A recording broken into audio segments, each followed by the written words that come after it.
ஷையா இருக்காங்களா? ஆமாம், அவங்க ஷையா இருக்காங்க கொஞ்சம். எல்லாருக்கும் வணக்கம். ரொம்ப சந்தோஷமாக இருக்குது இந்த படத்துக்கு என்னை இன்வைட் பண்ணதுக்காக. உண்மையிலேயே சித்து டார்லிங் கூட நான் இப்போ தான் சமீபமாக ஒரு 1 மந்த்தாக தான் பழகுறேன். இந்த பழகுன இந்த ஒரு 1 மந்த்லேயே பார்த்தீங்கன்னாக்கா, ஒருத்தவங்கள்ட்ட பேசுகிற ஒரு விதமாகட்டும், அந்த ஒரு மரியாதையாகட்டும், எல்லாமே அவர் அந்த அளவு பேசுவாப்புல. சும்மா யாரையுமே வா போன்னு கூட்டு கூட நான் பார்த்தது கிடையாது. டார்லிங் அப்படின்னு தான் பேசுவாப்புல. ஸோ அவரோட நல்ல மனசுக்கு இந்த படம் மிகப்பெரிய வெற்றி அடையணும். நிறைய டைரக்டரை பற்றி, மியூசிக் பற்றி நிறைய விஷயங்கள் இந்த ட்ரெய்லர் இதெல்லாம் இதில் காமிச்சப்போ அவ்வளோ அழகாக இருந்தது. பார்க்கவே ஒரு விறுவிறுப்பாக, சரி இந்த படத்துக்கு நம்ம தேட்டருக்கு போய் பார்க்கணும் அப்படின்ற ஒரு ஆர்வம் கண்டிப்பாக இந்த படத்தில் நடித்த எல்லாருக்குமே இருக்கும். ஸோ இந்த படத்தில் நடித்த அத்தனை பேருக்குமே வாழ்த்துக்கள். ரொம்ப சந்தோஷம் என்னை கூட்டத்துக்கு. சார் உங்களையும் பார்த்தேன் சார். உங்களை பார்த்தெல்லாம் பயமாக இருக்கேன் சார். இல்லைண்ணா, ஆமாம் சார். நல்ல வேலை இங்கேருந்து அவர் எழுந்து போயிட்டார். மேலே பேசுகிறப்ப அப்படி பேசுகிறப்ப என்ன சொல்கிற நீ அப்படின்ட்டு வந்தவொடனே அதுக்கு தான் ஃபஸ்ட்டு வணக்கம் சொல்லிட்டேன் சாருக்கு. எனக்கு ஐயா ஐயா இப்போ கிளம்பிட்டீங்கன்னு நினச்சிட்டுங்க. உட்காருங்கய்யா. ஏன்னா நீங்கள் நடந்து வர்றதை பார்த்தாலே கிடாரி படத்தில் எண்ணெயை தேய்ச்சும் தூக்கி சொருகிற மாதிரி வரீங்களா, அந்த ஒரு பயம் அப்படியே இருந்தது. ஸோ நான் நிறைய என் வீட்லேயும் சொல்லியிருக்கேன்.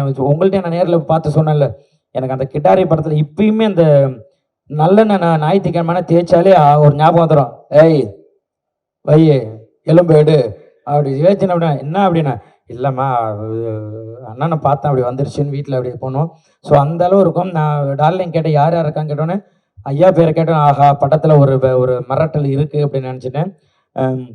அந்த அளவு அந்த ஒரு கேரக்டர் பார்க்குறப்ப இந்த படத்தில் ஒரு விஷயம் இருக்குது, கண்டிப்பாக பார்க்கணுன்னு தோணும். ஸோ அப்படி தான் வந்தேன். ஒரு நட்புக்காக வந்தேன். உள்ளே பார்த்தா இதில் நடித்த அத்தனை பேருமே என்னுடைய நண்பர்களாக இருக்காங்க. சூப்பர். இந்த படம் மிகப்பெரிய வெற்றி அடையணும்.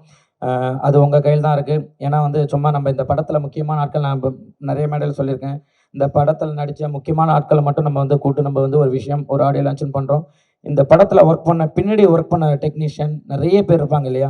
ஒரு சாதாரண நம்ம ஒரு நமக்காக சாப்பாடு போடுறவங்களாகட்டும், அந்த ப்ரொடக்ஷனாக இருக்கட்டும், அவங்க கூட நாளைக்கு சொல்கிறது நான் இந்த மாதிரி டார்க் ஹெவன்ற ஒரு படத்தில் நான் ஒர்க் பண்ணேன் அப்படின்னு சொல்லிட்டு அவங்க பெரியமாக சொல்லிப்பாங்க. ஸோ இந்த படம் வெற்றி அடைஞ்சால் இது அவங்களுக்குமே போய் சேரும். நம்ம இங்கே இருக்கிற ஒரு 10 பேர் மட்டும் கிடையாது. இந்த படத்துக்கு பின்னாடி ஒரு 100-200 பேர் ஒர்க் பண்ணியிருக்கோன்னா அந்த 200 பேரோட உழைப்பு இருக்குது. எல்லாருமே தேட்டருக்கு இந்த படம் ஓகேப்பா நல்லா இருக்கு அப்படி சொல்லாமல் இந்த படத்துக்காக இவ்வளோ பேரோட உழைப்பு இருக்கு இல்லையா.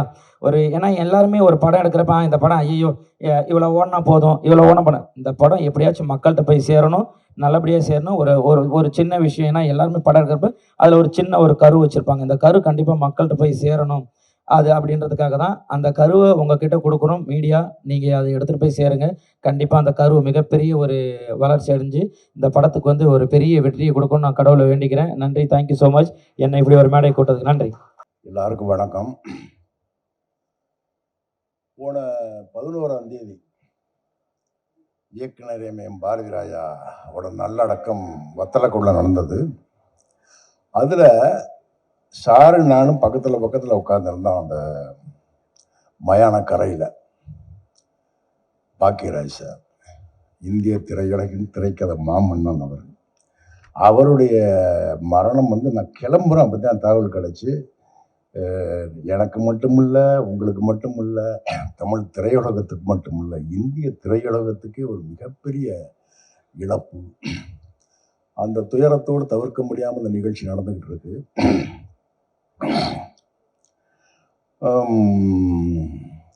இந்த படத்துக்கு முதல்ல என்கிட்ட பேசுகிறாரு பாலாஜி. பேசுகிறாரு, சார் நான் அந்த மாதிரி பாலாஜி திருநெல்வேலியிலேருந்து பேசுகிறேன், ஒரு படம் பண்ணுறேன். வழக்கமாக கேட்க முடியாது, அதுக்கு படம் பண்ணியிருக்கலாம், யாரோட ஒர்க் பண்ணீங்க அதெல்லாம் கேட்குறான். நான் D3ன்னு ஒரு படம் பண்ணியிருக்கேன் அப்படின்னா D3ன்னு நான் நம்ம கவனத்துக்கு வந்ததில்லை. சரி, வழக்கமாக ஏதோ ஒருத்தர் சொல்கிறாருன்னு கேட்டுக்கிட்டே இருந்தேன். எதை பற்றியும் ஆர்வம் இல்லாமல் கேட்டுக்கிட்டே இருந்தேன். நான் அமெரிக்காவில் இருக்கேன் சார். அங்கே உள்ள சம்பாத்தியத்தை வச்சு தான் இதை நான் பண்ணலான் இருக்கேன். ஒன்று சார், நான் சரியாக பிடி கொடுக்காமல் போய்கிட்டே இருந்தேன். ஒன்று சார், இந்த படம் எடுப்பேன், இது தோத்துச்சுன்னா நான் எல்லாத்தையும் விட்டுட்டு அமெரிக்கா போயிடுவேன் அப்படின்னார். இந்த ஒரு வார்த்தைக்கு நான் அவர்கிட்ட மறுபடியும் எதுவுமே பேசலை. தேதியை கேட்கல, சம்பளத்தை கேட்கல, எதுவுமே பேசலை. சரி பாலாஜி பண்ணுறேன் பாலாஜி. அன்னைக்கு அந்த ஃபோனில் பேசுகிற போது அவர் மேலே இருந்து எனக்கு ஒரு நம்பிக்கையும் ஒரு அன்பும் என்ன, அது கடைசி வர இப்போ வர அவர் ஒரு இயக்குனராகவே நான் பார்க்கல. இந்த படத்துல இயங்கின யாரையுமே அவங்க மனைவியிலிருந்து குடும்பமா தான் இருந்தாங்க. அங்கே போனா டைரக்டர், அந்த ப்ரொடியூசர், மூணு ப்ரொடியூசர் வந்து நின்று பேசினாங்களே நடுவில் இந்த ஒயிட் ஷர்ட்ல இருந்தார் இல்லையா, அவரெல்லாம் அவன் கூட தம்பி நினைச்சிட்டு இருந்தேன். நான் இது வரைக்கும் அப்படித்தான் நினைச்சிட்டு இருந்தேன். அவங்க தெரியுவாங்க. ஏன்னா மனைவி பார்த்தீங்கன்னா ஓடிக்கிட்டு தெரியுவாங்க. பரிதாபமா இருக்கும், பார்க்க சங்கடமா இருக்கு. நம்மலாம் பிள்ளை ஊட்டி பேரம்பத்தியெல்லாம் பெத்து கண்டாளுங்க குடும்பமா அடைவாங்க. இன்னொன்று நான் அன்னைக்கே சொன்னேன், நம்ம மேக்கரைக்கு காரில் ஏற்றிட்டு போய்கிட்டு இருக்காரு, அவருடைய சொந்த காரில் ஏற்றி போய்கிட்டு இருக்காரு. அது இப்படி இவ்வளவு பெரிய பாறைகளும் இதுகளும் கல்லுகளும் சட்டக்கு புட்டக்குன்னு வண்டி இப்படி விழுந்து போகுது. பாலாஜி ஓடிட்டு போறாரு. அங்கே போய் மேக்கரைன்னு அங்கே ஒரு இது மழை பெஞ்சிக்கிட்டு இருக்கு. ஜூனியர் ஆர்டிஸ்ட் உட்காந்துருக்காங்க. இருட்டு, நைட்டு 1 மணி 2 மணி. இது பார்த்தேன், பாலாஜி உங்க உழைப்புக்கு உங்க மனசுக்கு இந்த படம் பெரிய வெற்றி அடையும். தொழில புகழுக்காக நேசிப்பாங்க, பொருளுக்காக நேசிப்பாங்க. என்ன சினிமா அப்படித்தான், மற்ற எந்த தொழில் மற்றதெல்லாம் விட்டுங்க, சினிமாவை புகழுக்காகவும் பொருளுக்காகத்தான் எல்லாம் நேசிக்கிறான். என்ன ஆனால் பாலாஜி அவர் பார்த்தீங்கன்னா அப்படி இன்னொன்னு, எந்த பெரிய பட்ஜெட் உள்ள படத்துக்கு கூட இப்படி லொகேஷன் யாரும் எடுத்துருக்க மாட்டாங்க. யாரும் எடுத்துருக்க மாட்டாங்க. பூரா மலையடி வாரம், காடு. என்ன இங்க பாத்தீங்கன்னா முக்கூடல், அங்க அம்மா சமுத்திரம், அங்க பாத்தீங்கன்னா குற்றாலம், மேக்கரா, இங்க பாத்தீங்கன்னா வண்டி பெரியாறு, அங்க அச்சங்கோயில். பூரா காட்டுக்குள்ள, தெருவுக்குள்ள படத்துக்கு வேலை இல்லை.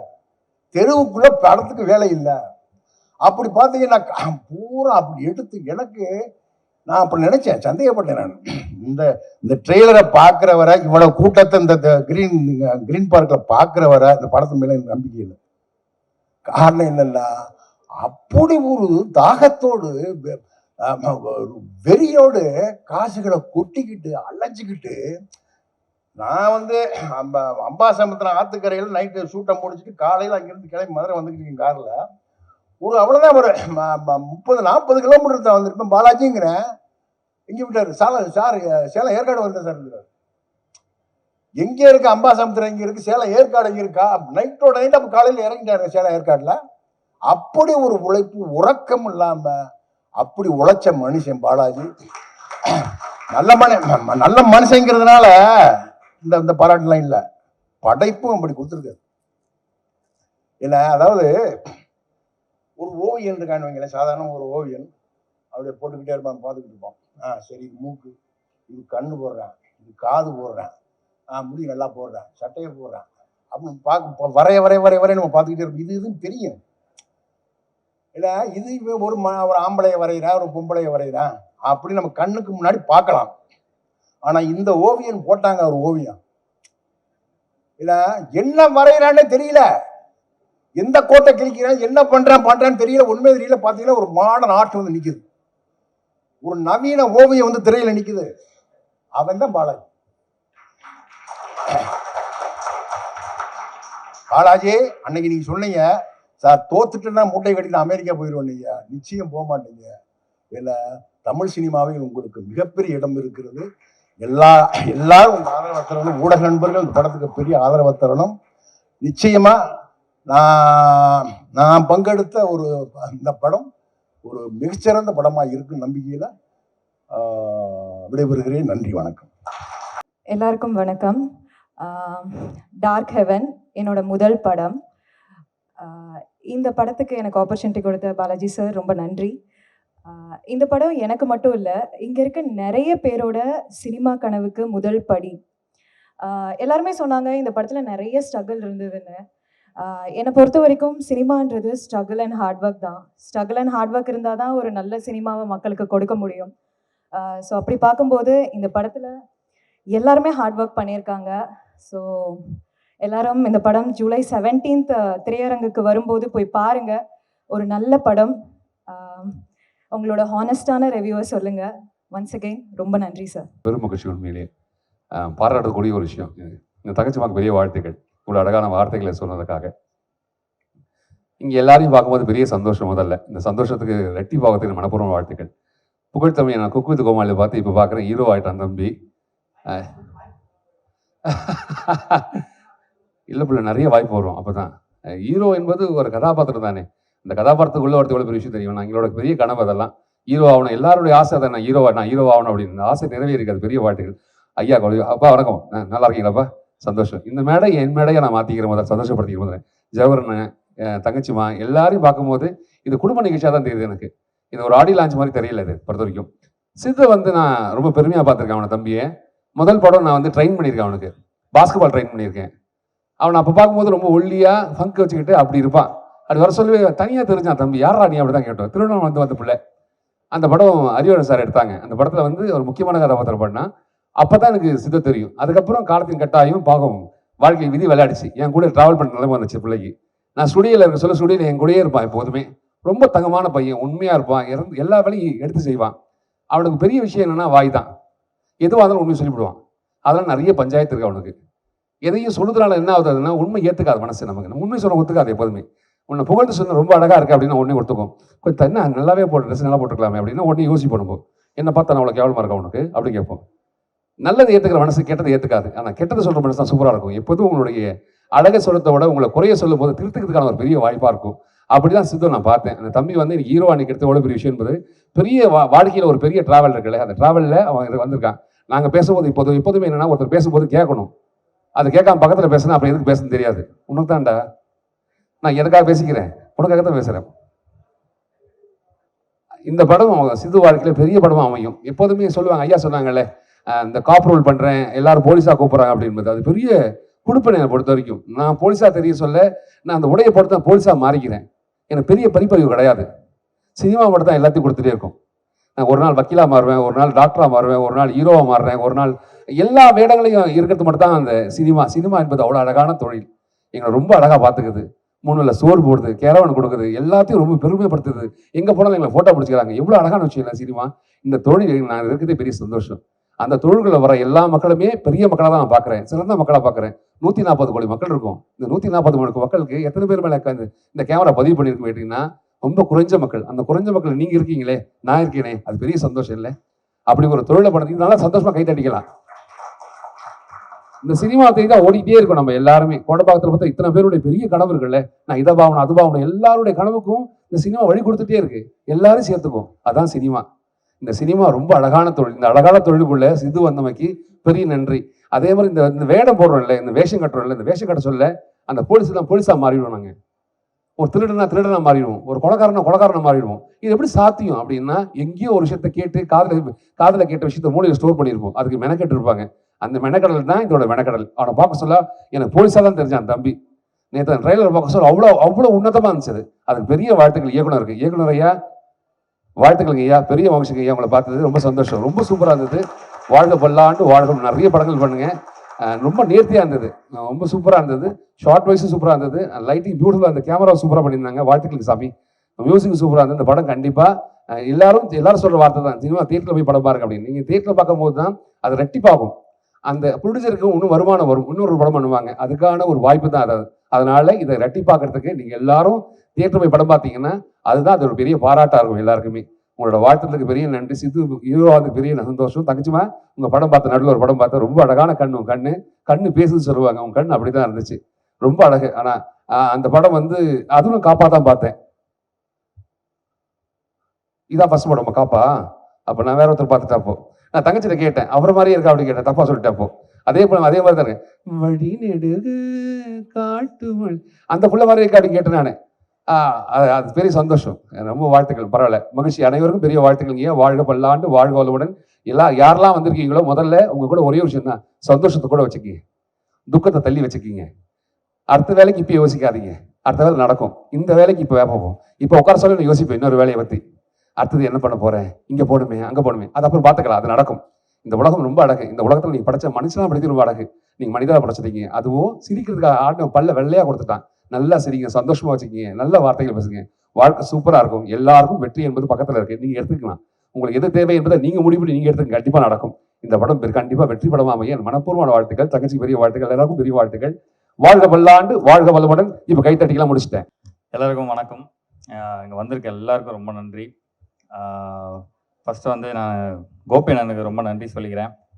அவர் என்னோட குரு. நான் வந்து இன்னைக்கு ஒரு ஒரு ஆக்டராக நான் இங்கே நிற்கிறேன்னா அது அவர் தான் காரணம். அவர் சொன்னார்ல ஒரு பாஸ்கெட்பால் படத்தில் வந்து நான் அவரை பார்த்தேன் அப்படின்னு சொல்லிட்டு, அப்போ தான் அவரோட அந்த வார்த்தைகள்லாம் வந்து தான் என்னை இந்த பக்கம் அப்படியே இழுத்துச்சு.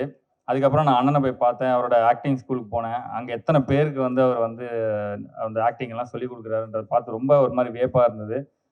அப்புறம் அப்படியே அவரை ஃபாலோ பண்ண ஆரம்பித்தேன். அவருக்கு வந்து அவருக்கு இந்த கடவுள் பக்தி, அதுக்கப்புறம் நிறைய சோஷியல் சர்வீஸ் பண்ணுறது, இந்த மாதிரி நிறைய விஷயங்கள் வந்து நான் அவரை வந்து அட்மையர் பண்ணியிருக்கேன். எத்தனையோ குழந்தைங்கள வந்து ஃப்ளைட்டில் கூட்டிட்டு அவங்களோட ஆசையெல்லாம் வந்து ஃப்ளைட்டில் கூட்டிகிட்டு போகிற இந்த மாதிரி நிறைய விஷயங்கள் அவர் பண்ணியிருக்காரு. அவரை பார்த்து நிறைய விஷயம் நான் கற்றுக்கிட்டேன். ஸோ இன்றைக்கி அங்கே முழுக்க முழுக்க இன்றைக்கி நான் ஒரு ஒரு நல்ல ஒரு லைஃப் ஒரு ஆக்டராக நான் வந்து வாழ்கிறேன் அப்படின்னா அதுக்கு வந்து கோபிநாத் தான் வந்து அதுக்கு முக்கிய காரணம். அவருக்கு ஆனால் ரொம்ப நன்றி. நான் நிறைய மேடையில் நான் வந்து சொல்லணும்னு நினைப்பேன். என்னென்னா எப்போவுமே எடுத்த உடனே இப்போ பேசுறதுன்றது ரொம்ப முக்கியம் எல்லாருக்குமே. இப்போ நம்ம வந்து எந்த மாதிரியான ஒரு திறமை நம்மக்கிட்ட இருந்தாலும் நம்ம தான் அதை வந்து வெளியே சொல்லணும். என்கிட்ட இந்த திறமை இருக்குது, நான் நல்லா நடிப்பேன், நான் இந்த படத்தில் பண்ணியிருக்கேன், என் கூட இவ்வளோ பேர் இருக்காங்க அப்படின்றத வந்து நம்மளை ப்ரெசென்ட் பண்ணிக்க தெரியணும். அப்போ தான் வந்து 4 பேரை போய் ரீச் ஆகும். ஏன்னா மற்றவங்க யாரும் அதை பற்றி நம்மளை சுற்றி இருக்கவங்க பேசுவாங்க, இருந்தாலும் நம்மளை எப்படி ப்ரெசென்ட் பண்ணணுன்றது கண்டிப்பாக தெரியணும். ஸோ அதனால் நிறைய இடத்துல நான் சொல்லணும்னு நினைப்பேன். எனக்கு அப்போல்லாம் அந்த அளவுக்கு ஒரு இது கிடையாது. ஸோ ஆனால் இது ஒரு கரெக்டான ஒரு மேடை. நீங்கள் வந்திருக்கீங்க, அதனால் நான் சொல்கிறேன். ரொம்ப நன்றி. அப்புறம் ஜவஹர் சாருக்கு ரொம்ப தேங்க்ஸ் சொல்லணும். அவர் வந்து எப்படி இப்போ கோபியனா வந்து எனக்கு ஒரு ஸ்பார்க் வழி காமிச்சு விட்டாரு. அதுக்கப்புறம் என்னை கைப்பிடிச்சு கூப்பிட்டு போனது வந்து ஜவஹர் சார் தான். அந்த திருமணம்ன்ற ஒரு ஃபர்ஸ்ட் என்னோட சீரியல் அது பண்ணேன். அது மிகப்பெரிய ஒரு இது. அவர் ஜஸ்ட் ஒரு ஃப்ரீயாக இருக்கிறதுனால வந்து ஒரு மாதம் மட்டும் அவர் சும்மா தொட்டு கொடுத்துட்டு போனார், ஒரு ஆசீர்வாதம் பண்ணிட்டு போகிற மாதிரி. அது பயங்கரமான ஒரு ரீச் அந்த ப்ராஜெக்ட். அதுக்கப்புறம் தான் அப்படியே படிப்படியாக அப்படியே மேலே வந்தது. புகழ் டார்லிங், ரொம்ப ரொம்ப நன்றி. எனக்கு வந்து குக் வித் கோமாளியில் எனக்கு என்ன கிடச்சோ இல்லையோ ஒரு அழகான ஒரு நண்பன், ஒரு ஃபேமிலி, ஒரு பிரதர், நிறைய விஷயங்கள் நாங்கள் வந்து ஷேர் பண்ணுவோம். புகழ்கிட்ட எனக்கு பிடிச்ச விஷயம் என்னன்னா, அவருமே அந்த மாதிரி தான். நிறைய அந்த சோஷியல் சர்வீஸ் பண்ணுறது. கிட்டத்தட்ட ரொம்ப வருஷமாக அவர் வந்து நிறைய டெய்லி அன்னதானம் போடுறாரு. நிறைய பேருக்கு அன்னதானம் பண்ணுறாரு. அது பார்க்கும்போதெல்லாம் எனக்குமே அது அந்த இமேஜ் பார்க்கும்போதே ரொம்ப சந்தோஷமாக இருக்குது. எத்தனை பேர் நம்மளை சுற்றி இருக்கவங்க பசியில் இருப்பாங்க. நம்மளுக்கு இப்போ நம்மக்கிட்ட நிறைய பணம் இருக்குது, பணம் காசு இருக்குது. பட் நம்ம நினச்சதை வாங்குகிறோம், சந்தோஷமாக இருக்கும். பட் எத்தனை பேர்கிட்ட அது இல்லை அப்படின்ற ஒரு விஷயம் இருக்குது.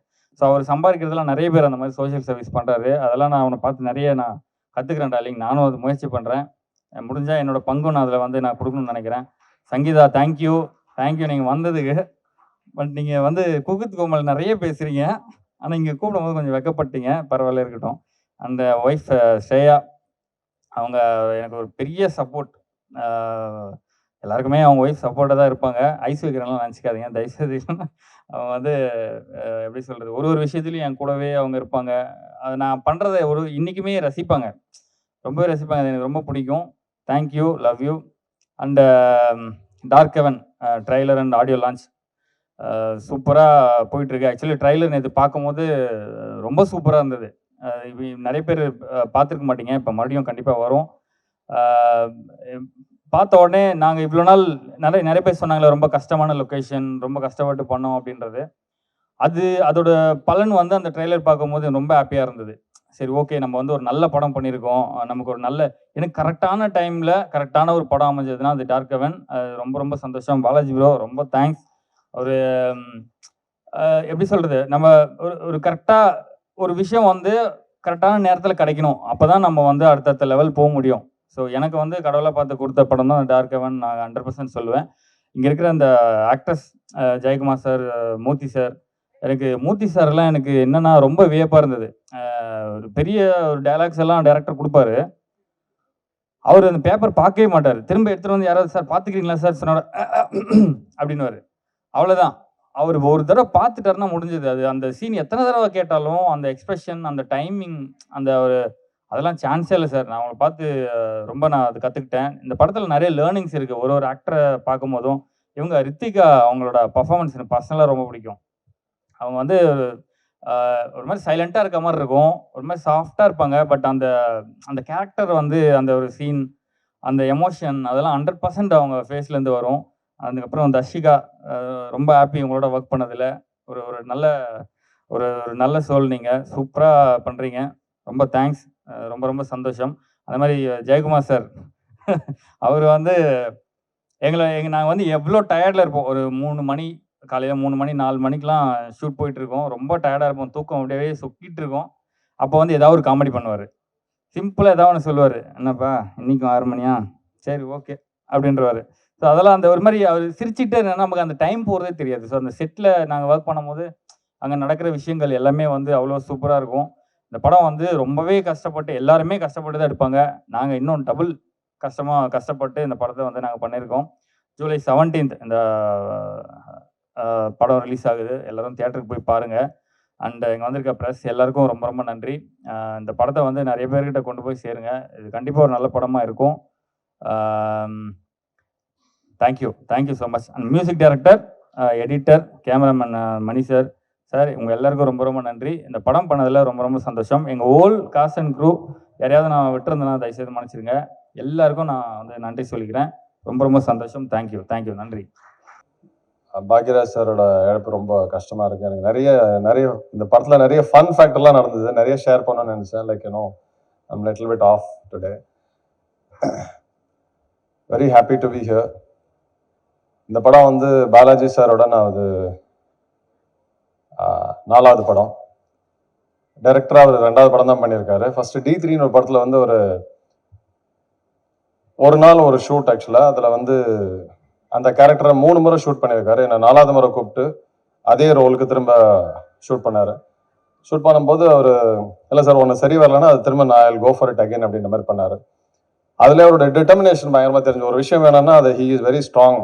He wants he stands for it actually. So D3 ஆரம்பித்தார். இதில் ரொம்ப ரொம்ப கஷ்டப்பட்டு வந்திருக்காரு. ஆக்சுவலாக அவரோட நிறைய பரிமாணங்கள் பார்த்தேன். இதில் முதல்ல கொஞ்சம் ஆரம்பிச்ச வந்து கொஞ்சம் ப்ராப்ளம், அகெயின் செகண்ட் டைம் ஆரம்பிச்ச ஒரு ப்ராப்ளம். ஒரு படத்தை வந்து இது சொல்லாமான்னு தெரில சார், சொல்லாமா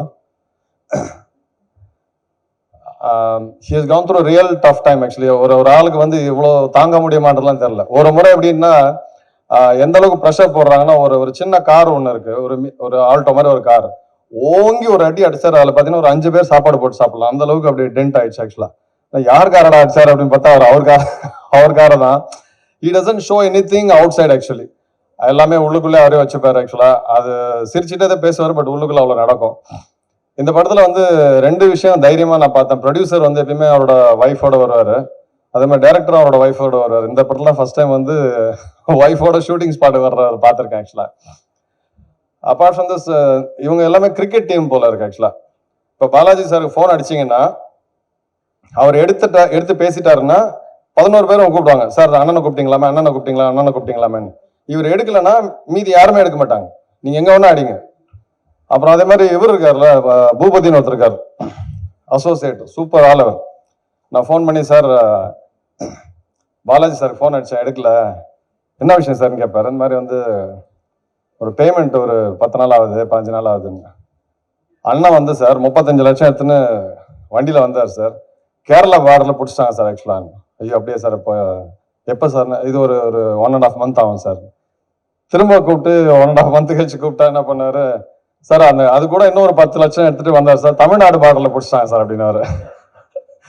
அவரு தனியா ஒரு கதையை ஓட்டிட்டே இருப்பார். ஆக்சுவலா அப்புறம் ஒரு நாள் பயங்கர ஜோக். ஆக்சுவலா நான் சொன்னேன் சார் பாலாஜி சார், நான் அர்ஜென்ட்டா நான் பேசி ஆகணும். இல்லை அண்ணா வண்டி ஓட்டிட்டு இருக்காருன்னு. வண்டி ஓட்டுற ஓரமா நிறுத்திட்டு கொஞ்சம் பேச சொல்லுங்க. இல்லை அவர் சென்னையில ஓட்டிருக்காரு, நீ எங்க? நான் தூத்துவேன், நான் வந்து குற்றாலத்துல இருக்கேன் சார். அங்க ஓட்டுறது உனக்கு எப்படியா தெரியுன்ற மாதிரி.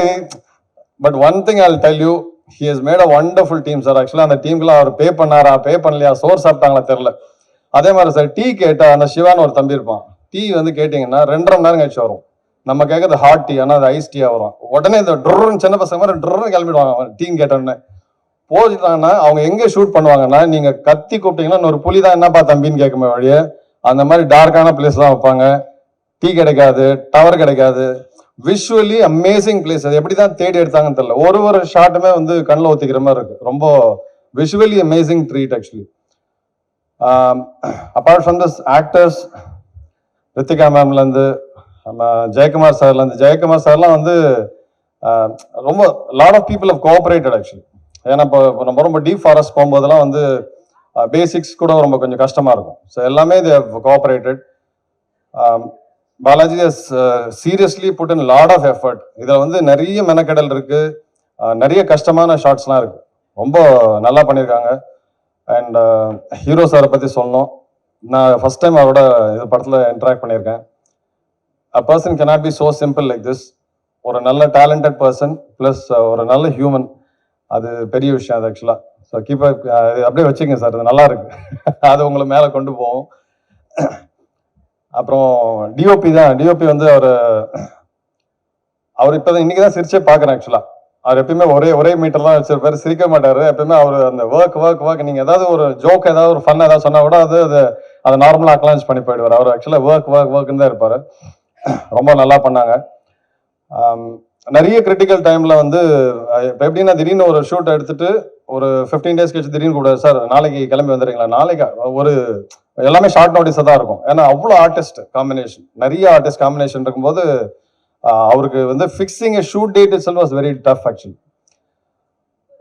எனக்கு வந்து இந்த படத்துல வந்து ஒரு வித்தியாசமான கேரக்டர் ஆக்சுவலா. இவ்வளோ க்ளோஸா ஒரு நாகேஷ் ஒரு படத்துல வந்து ஒரு விஷயம் நடந்தது நேற்று, தடன்னு வந்தது, படப்படன்னு வந்து ஒரு இது நேரேட் பண்ணுவார். அந்த மாதிரி வந்து ஒரு ஒரு ஒரு ஷார்ட் அப்படியே போயிட்டே இருக்கும், அப்படியே அவ்வளோ க்ளோஸா. எனக்கே ரொம்ப பிடிச்சிருந்தது ஆக்சுவலா. அது டைரக்ட் ஷார்ட்டாக வரும்னு நினைச்சேன் ஆக்சுவலா. ட்ரெயிலர்லாம் சைடில் வந்துச்சு, படத்துல இருக்கும்னு நினைக்கிறது. ஸோ இது ஒரு நல்ல படத்துல நான் இருக்கிறது ரொம்ப சந்தோஷமா நினைக்கிறேன், பெருமையாக நினைக்கிறேன். அப்புறம் அதே மாதிரி டைரக்டரோட மெசஸ் எப்போ கேட்டாலுமே ஏதாவது நான் சொல்றது, ஏன்னா ஜங்கல்ல இருந்தால ஹாட் வாட்டர்னா உடனே டக்குன்னு இது பண்ணுவாங்க. ஒரு முறை நான் என்ன சொன்னேன் பாலாஜி சாருக்கு வந்து, நான் வந்து சார் உங்களுக்கு வந்து நான் சிரமம் கொடுக்க விரும்பல, இங்கேருந்து ஒரு அசிஸ்டன்ட் கூப்பிட்டு வந்தேன்னா அங்கேருந்து காசு செலவாகும்ல, நீங்கள் அங்கேயே எனக்கு ஒரு அசிஸ்டன்ட் ரெடி பண்ணுறீங்களான்னா ரெடி பண்ணார். அப்புறம் என்ன பண்ணார் பார்த்தா ஒரு நாள் ஒருத்தர் வந்து நின்னாரு, நல்லா வெள்ளை மீசை நீட்டாக அப்படி வச்சுட்டு, ஒரு 75 வயசு ஆள், எனக்கு அசிஸ்டன்ட் 70 வயசு இருக்குன்னு நினைக்கிறேன். வந்தார், நின்று தம்பி உங்களை பார்த்துக்கணும்னு சொன்னாங்க, நான் பார்த்துக்கிறேன் அப்படின்னாரு. சரிண்ணார். அப்புறம் நான் சொன்னேன் சார் இந்த மாதிரி கேமரா அங்கே இருக்குல்ல, கேமராவுக்கு பின்னாடி தான் நிற்கணும், நீங்கள் வந்து இப்படி முன்னாடி வந்துடாதீங்க. சரி ஓகேன்ட்டார். இவங்க நான் இங்கேருந்து இப்படி வாங்கன்ற அவர் அங்கேருந்து டாட்டா கட்டுறாரு எனக்கு. அவர் வந்து 100 நாள் வேலை வாய்ப்பு தட்டு போறாரு. அவர் வந்து இவருக்கு டைரக்டருக்கும் தெரியாது, அவர் யாரை கூப்பிட்டு வந்தாலும் அவருக்கும் தெரியாது. he has told somebody அவர் அங்கே கொண்டு வந்திருக்காரு ஆக்சுவலா. இங்கே வாங்கன்ற அவர் அங்கேருந்து டாட்டா கட்டுறாரு. அப்புறம் வந்து கூப்பிட்டு வந்து அங்கே டீ வாங்கிட்டு வாங்கன்னு சொன்னேன். அவர் இங்கேருந்து ஷூட்டிங் ஸ்பாட்டை விட்டு எங்கேயோ ஊருக்கு போயிட்டார். உள்ள போயிட்டு ஏற்காடில் போய் டீ ஒரு 1.5 hour கழிச்சு கொண்டு வர்றாரு. அப்புறம் சாப்பாடு வந்து என்ன பண்ணாரு, தட்டு வந்தாரு. சொன்னாங்க குழம்புலாம் காலம் வெறும் சாதம் இருக்குன்னா இரு வாங்கிட்டு வரேன்னு போனார். போயிட்டு ஒரு 1/4 மணி நேரம் காலம். சரி பிரேக் முடிய போகுதுன்னு வந்து பார்த்தா அவர் சாப்பிட்டு, என்ன தம்பி சாப்பிடல நீங்க, என்ன ஏங்க குழம்பு கொண்டு அந்த மாதிரி. அப்புறம் ஒரு 5 மணிக்கு அவர் ஒய்ஃப் சொல்றாரு, அம்மா இங்க யாரோ ஒரு நடிகரான், அவரை பாத்துக்கணுமா. சார் நான் கிளம்புறேன். ஐயோ நான் முருகங்க கூட போய் குடிக்க மாட்டேன், நான் கிளம்புறேன்னு சொல்றேன்ல, அந்த ஆள்கிட்ட போய் தரேன் அப்படின்ட்டு, நான் கொஞ்சம் பேசுங்க தம்பி, நான் இப்ப கிளம்புறேன்னு சொல்லுங்கன்றாரு. பயங்கர ஃபன். அதாவது அந்த ஹோல் அந்த அவ்வளோ என்ன சொல்றது, கஷ்டமான இடங்கள்லயும் சரி, கஷ்டமான இதுலயும் சரி, ரொம்ப நல்லா என்ஜாய் பண்ணோம். ரொம்ப ஃபன் ஃபேக்டரா இருந்தது. பட் ஓவராலா வந்து இந்த படம் வந்து ஒரு ஓடிடில எல்லாம் பார்க்கறதுக்கான அந்த இம்பாக்ட் நிச்சயமா இருக்காது. இது ஒரு தியேட்ரிக்கல் மூவி தான். ஏன்னா அந்த விஷுவலுக்கான பிஜிஎம் அமேசிங்கா இருக்கு. இது தியேட்டர்ல பார்க்கும்போது தான் அந்த ஃபீல் கிடைக்கும். இல்லைன்னா வந்து இது அந்த த்ரில்லுக்கான இது இருக்காது ஆக்சுவலா. So please do watch in theatres. Thanks for having me in this movie. And இந்த மாதிரி முதல்ல ஏற்றி விட்டா எதை பேசுறது எதை பேசலன்னு தெரியல, ஏதாவது ஓவரா பேசுனா மன்னிச்சிரும் Balaji sir. Thank you so much. Thanks for having all the best, sir. Thank you.